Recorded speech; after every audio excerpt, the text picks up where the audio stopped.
কেনেকৈ যাম? ভগা দলঙৰ ওপৰত যাব নোৱাৰি নহয়, সেইকাৰণে তলদি গৈছোঁ। তলদি এইফালে অকণমান মাটি পেলাই থোৱা কাৰণে এইফালে ওলাই আছে, সেইফালে গৈ আছোঁ। এইটো দলংটো ভগা দলঙৰ ওপৰত কেনেকৈ যাম? আজি প্ৰায় 3 মাহ 6 মাহমান হ'ল নেকি। 6 মাহৰ আগতে ভাগিছিলে। বনোৱা মই ইমান তাৰিখটো নাজানিম নহয় এতিয়া। হ'লেও আমাৰ একেলগতে 3খন দলং বনাইছিলে। মৰিখুঁটিয়ে 2খন বনাইছিলে, জোঠা চাপৰি এখন বনাইছিলে, এইখন যিটো মৰিখুঁটিলৈ সোমাই আহে সেইখন বনাইছিলে। তাৰপৰা এখন বনাইছিলে 4খন দলং। 4খন দলঙৰ ভিতৰত এতিয়া পটককৈ এইখনেই ভাগিলে আগতীয়াকৈ। বাকীখনৰ অহা যোৱা কৰি থাকিব পাৰি, হ'লেও ভাগিছে, সেইকেইখনো ভাগিছে। হ'লেও তাত মানুহ ওপৰেদি আহিব পাৰি, কিন্তু এইখনত নোৱাৰি। এইটো মোৰ ৰাস্তা। এইডোখৰত পানী হৈ গ'লে মই আহিব নোৱাৰোঁ, আকৌ বহুত দূৰ ঘূৰি আহিব লাগিব। এইটোৱে যেনিবা মোৰ মেইন ৰাস্তা আৰু। ওচৰতে মেডিকেল আছে, ওচৰলৈ এইটো ৰাস্তা দিয়ে মেডিকেললৈ যাব, বেলেগকৈ ঘূৰি যাবলগীয়া নাই নহয়। এইটো চমু ৰাস্তা দি থাকি যেতিয়া আৰু বেলেগ দূৰণি দি ঘূৰি আহিবলগীয়া হয়, এতিয়া আহিব লাগিব। দলংখন বেয়া যে, দলংখনৰ কাৰণে এইফালে পাৰ হ'ব নোৱাৰিলে বেলেগতে ঘূৰি আহিব লাগিবই আৰু।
কেনেকৈ যাম? ভগা দলঙৰ ওপৰত যাব নোৱাৰি নহয়, সেইকাৰণে তলদি গৈছোঁ। তলদি এইফালে অকণমান মাটি পেলাই থোৱা কাৰণে এইফালে ওলাই আছে, সেইফালে গৈ আছোঁ। এইটো দলংটো ভগা দলঙৰ ওপৰত কেনেকৈ যাম? আজি প্ৰায় 3 মাহ 6 মাহমান হ'ল নেকি। 6 মাহৰ আগতে ভাগিছিলে। বনোৱা মই ইমান তাৰিখটো নাজানিম নহয় এতিয়া। হ'লেও আমাৰ একেলগতে 3খন দলং বনাইছিলে।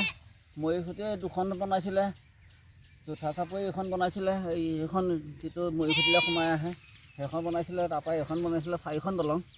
4খন দলঙৰ ভিতৰত এতিয়া পটককৈ এইখনেই ভাগিলে আগতীয়াকৈ। বাকীখনৰ অহা যোৱা কৰি থাকিব পাৰি, হ'লেও ভাগিছে, সেইকেইখনো ভাগিছে। হ'লেও তাত মানুহ ওপৰেদি আহিব পাৰি, কিন্তু এইখনত নোৱাৰি। এইটো মোৰ ৰাস্তা। এইডোখৰত পানী হৈ গ'লে মই আহিব নোৱাৰোঁ, আকৌ বহুত দূৰ ঘূৰি আহিব লাগিব। এইটোৱে যেনিবা মোৰ মেইন ৰাস্তা আৰু। ওচৰতে মেডিকেল আছে, ওচৰলৈ এইটো ৰাস্তা দিয়ে মেডিকেললৈ যাব, বেলেগকৈ ঘূৰি যাবলগীয়া নাই নহয়। এইটো চমু ৰাস্তা দি থাকি যেতিয়া আৰু বেলেগ দূৰণি দি ঘূৰি আহিবলগীয়া হয়, এতিয়া আহিব লাগিব। দলংখন বেয়া যে, দলংখনৰ কাৰণে এইফালে পাৰ হ'ব নোৱাৰিলে বেলেগতে ঘূৰি আহিব লাগিবই আৰু।